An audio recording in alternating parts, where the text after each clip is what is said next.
2 KG রসুনের আচারকে আচার করে সারা বছরের জন্য করে রাখলাম। জল্প যেহেতু শেষ হয়ে যাচ্ছে, আধা কেজি জল্প এনে 2 কেজি রসুন দিয়ে আচারটা বানিয়ে রাখলাম।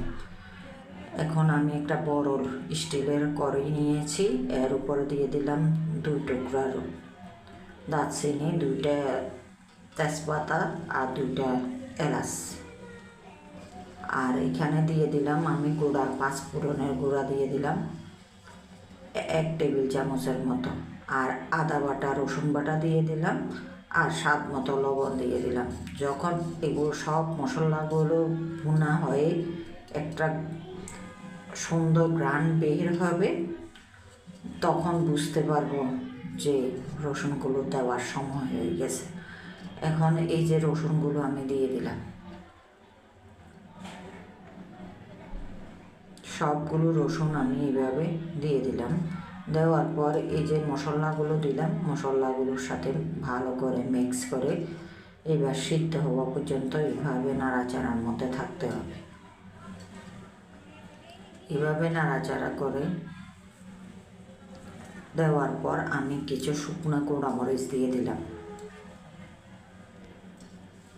শুকনো মরিচটা দেওয়ার পরও আবার নাড়াচাড়া করে দিচ্ছি এভাবে।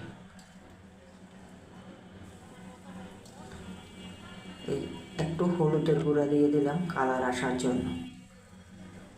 আর এখানে আমি 5টা বোম্বাই মরিচ ছোট দিয়েছি, পরবর্তীতে আরও কিছু দিব। এখানে আমি নিলাম জলপাইগুলোকে আধা কেজি জলপাই কিনে ভালো করে সিদ্ধ করে আমি বিচিগুলো দিয়ে দিয়েছি। আর এখন আমি জলপাইটাকে দিয়ে দিলাম। জলপাইটা দেওয়ার পর ভালো করে মিক্স করতে হবে রসুনের সাথে। এভাবে জলপাই দিয়ে আপনি যদি রসুনের আচারটা করেন, বারবার খেয়ে ফেলবে। কিন্তু আমি আরও অনেকবার বানিয়েছি আমার বাসার মধ্যে, কিন্তু আমি একবারও ভিডিও ধারণ করতে পারিনি। এখন আমি আরও 5টা বোম্বাই মরিচ দিয়ে দিলাম, আর দিয়ে দিলাম, এখানে যেহেতু জলপাই দিয়েছি টক হয়েছে, এই জন্য আমি 2 কাপের মতো আমি চিনি দিয়ে দিয়েছি। চিনিটা দেওয়ার পর আবার নাড়াচাড়া করে দিলাম।